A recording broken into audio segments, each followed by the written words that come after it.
Welcome back. So today I wanted to talk to you a little bit about rereading. Now, rereading is really not something that I've ever done before. My reading time has always been quite short and quite pushed, and I've had to fit my reading time in amongst my job and my other things that I do, blogging, and so I've never been a massive one for rereading. However, since moving to Denver and arriving here, I actually had time to do a little spot of rereading.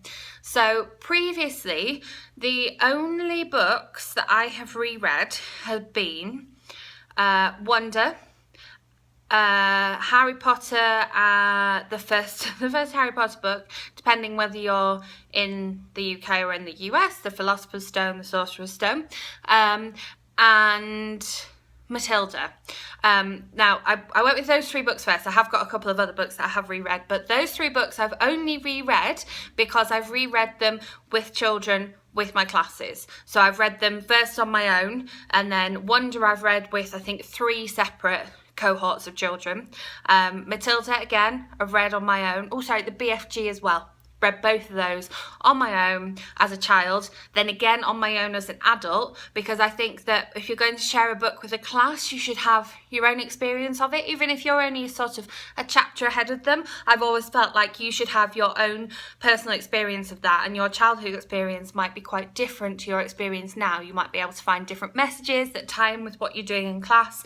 And then Harry Potter and the Philosopher's Stone I read when it first came out. I then read it as part of my university course, and then I recently reread it with my final class, and we read the picture book version, and that was really good. And then we did a comparison piece of writing to the film as well. As an adult, I've reread Forever by Judy Blume because I wanted to read that as an adult, having read it as a child, and I've reread The Fault in Our Stars before watching the film, and I reread Fairy Tale of New York by Miranda Dickinson because I wanted to reread that before the sort of sequel I'll Take New York came out, and I reread that as part of a readathon. So up until now, I literally only reread for my own personal pleasure 3 books. However, last week I reread I Heart New York by Lindsay Kelp because I wanted to. I follow Lindsay Kelp on Snapchat, and she was going back to New York. I'm going to New York in a couple of weeks. I was just like, I really want to reread that. I'd quite like to reread the whole High Heart series so that I can get to know Angela and Jenny again, and I just love those characters so much.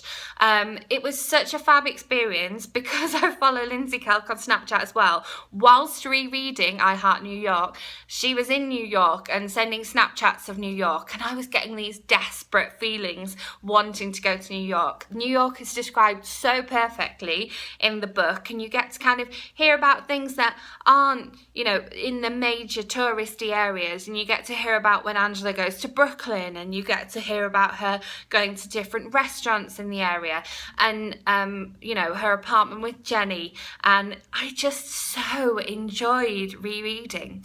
But it still felt like this massive indulgence. It still felt like I've got all these review books to read, I've got books that I got out the library to read, I've got books that I've paid money for to read. I shouldn't be reading this feels naughty. And I think because it felt naughty, it felt like even more of an indulgence.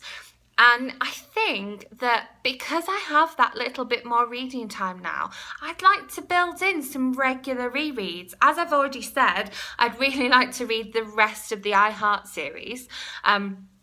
I'm not so much a fan of I Heart Paris, not because the book's bad, but because I'm just not a fan of Paris in general, the city. It's just got negative connotations for me, so I may skip that one because I've already read it previously. But I think I'd like to reread I Heart Hollywood, definitely want to reread I Heart Vegas and see if I can reread that before I go to Vegas, the way I've reread I Heart New York before going to New York. But yeah, I think I'd like to build in some rereading. always in my top 10 Tuesdays that I do, I have the same few books that come up again and again and again as kind of all-time favourites, and I've recently reread 2 of them. I did think about rereading the original Bridget Jones before going to see the new film, but I haven't managed to squeeze that in because I'm going to see that this week, so that's not going to happen, but I might reread it. The Baby Group, Rowan Coleman, totally want to read that. Again, Yorkshire Pudding Club, Millie Johnson, always comes up in my list of favourite books. Totally reread that. Last year I read the follow-up from Ralph's Party, After the Party. Made me want to reread Ralph's Party. And I read Ralph's Party as a teenager, so I'd definitely like to reread that.